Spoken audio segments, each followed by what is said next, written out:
Baik, saya ingin ada sejarawan Pak Anhar Gonggong. Pak Anhar, ini yang modern sekarang. Ini wajah NU dan Muhammadiyah sekarang terefleksikan dari pimpinan-pimpinannya. Dulu sejarah NU dan Muhammadiyah dulu ketika awal. Bisa konteksnya bisa kasih ke kami bagaimana dulu?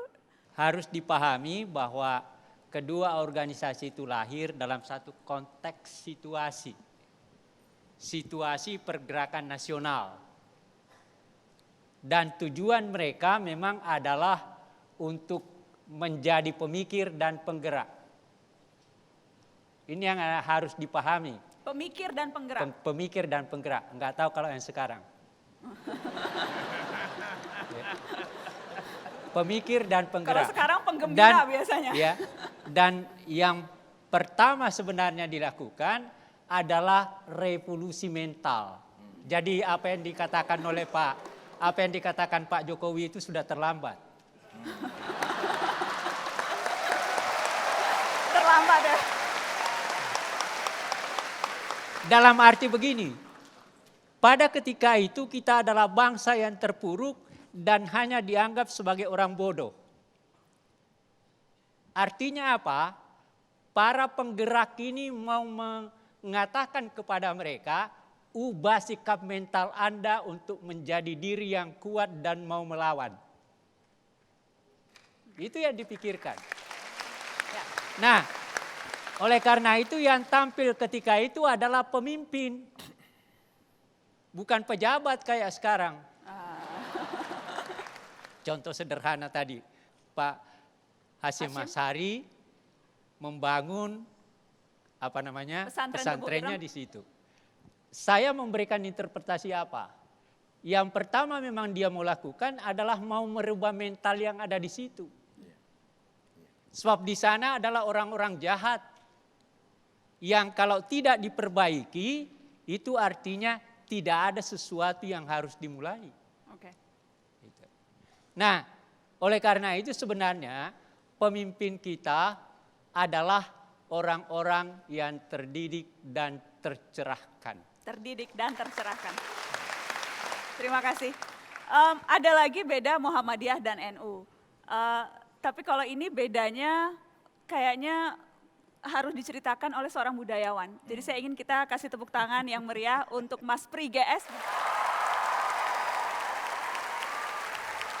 Saya penggemar kedua beliau ini dan penggemar para pendiri itu karena menurut saya bagi generasi yang tidak jelas seperti saya ini,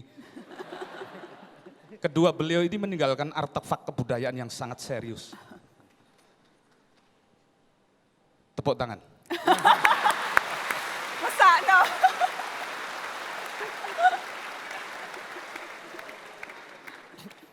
Jadi saya menikmati betul ajaran-ajaran tentang sublimasi itu dari NU.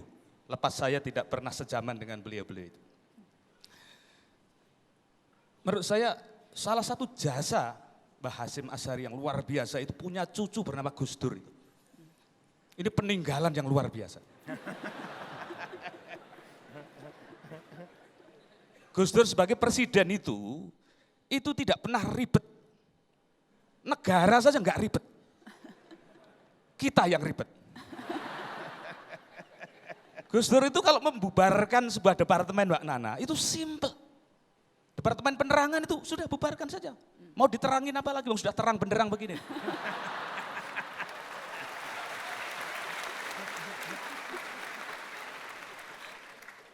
Menterinya yang ribet. Gus, ini departemen. Ada 50.000 karyawan di sebalik departemen ini, Gus. Lalu yang ngurus siapa? Mosok aku.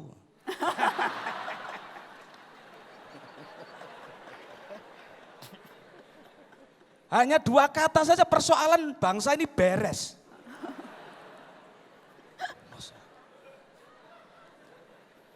Jadi NU itu kok bisa melihat segala sesuatu kok begitu nyenengin gitu loh. Kok gak ada yang ribet urusan kebangsaan ini. Saya sering berinteraksi dengan teman-teman muda Muhammadiyah maupun NU. Sebagai pembicara publik. Dengan honor yang sangat baik.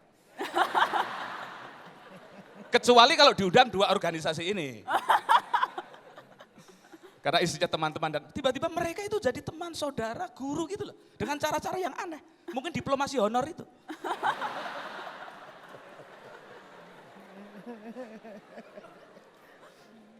Undangan jam 10, undangan jam 10. Saya 10 kurang seperempat sudah datang memasuki gedung itu. Dan alhamdulillah belum ada orang. Ada dua panitia saja, itu sedang memaku backdrop itu. Sebagai pembicara top itu tersinggung saya rasanya.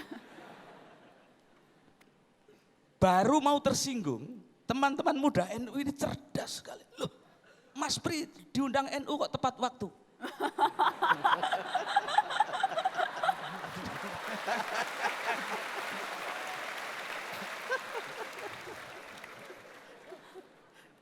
Saya baru mau marah, sudah dimarahin lebih dulu. Ini pasti Gus Dur menitis ke anak-anak itu. Saya kira sangat sublimatif. Orang meledek dirinya sendiri itu tidak ada yang seajaib NU. Jangan NU terus loh Mas Pri, Muhammadiyah bawa disinggung. Lah ini, contoh Hubar Muhammadiyah ya saudara saya Abdul Mufti ini. Ini wajahnya kan NU.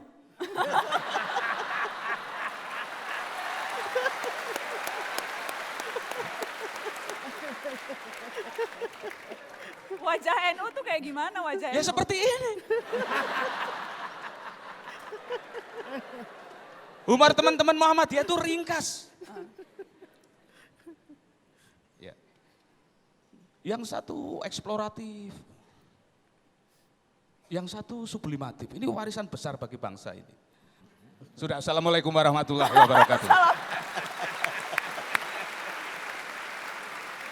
Baik, tadi kan saya tanya perbedaan, sekarang persamaan yang begitu besar, yang seharusnya tidak menjadi, sehingga tidak lagi menjadi relevan kita bicara siapa orang NU, siapa orang Muhammadiyah. Masing-masing 1 menit.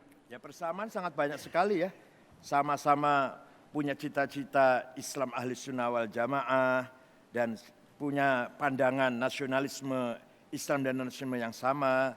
Jadi antara Kiai Wahid Hashim dengan Kiai Agus Salim, Kahar Muzakir juga sama itu, tidak ada perbedaan. Perbedaannya masalah kecil-kecil lah. Kalau NU itu lahir di Jombang, di mana masyarakatnya sudah kental dengan budaya kesantrian.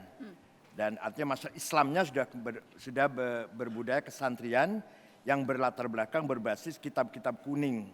Kalau Kiai Dahlan di Jogja berhadapan dengan orang Kejawen yang tiap pagi mecahin kendi di perempatan itu, yang tiap pagi sesajen. Maka sikapnya Kiai Ahmad Dahlan keras dalam hal itu.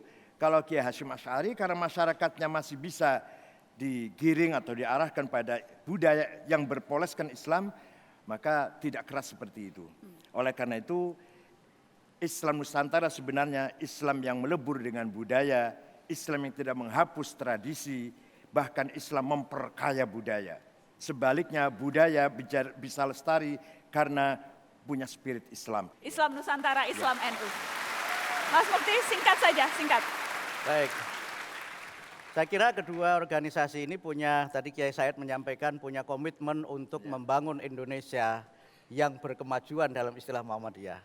Indonesia sebagai dinul hadoroh dan Indonesia sebagai dinus syahadah, sebagai Islam sebagai dinus syahadah dan Indonesia sebagai darus syahadah. Indonesia yang di dalamnya kita ini ikut memajukan, Indonesia yang di dalamnya kita ikut membangun bersama-sama. Tapi yang saya kira penting adalah bahwa dua organisasi ini sangat concern dengan upaya mencerdaskan kehidupan bangsa. Bangsa ini harus cerdas, bangsa ini harus maju, masyarakat Indonesia ini harus berpendidikan. Baik. Yang kedua organisasi ini memiliki sikap tasamuh, toleransi dan keterbukaan yang sangat tinggi, baik toleransi internal umat Islam maupun toleransi antar umat beragama. Dua-duanya sangat kental jiwa nasionalismenya. Keduanya mencoba mengimplementasikan, membumikan nilai-nilai agama, dalam hal ini Islam, dengan caranya masing-masing. La la la la la la la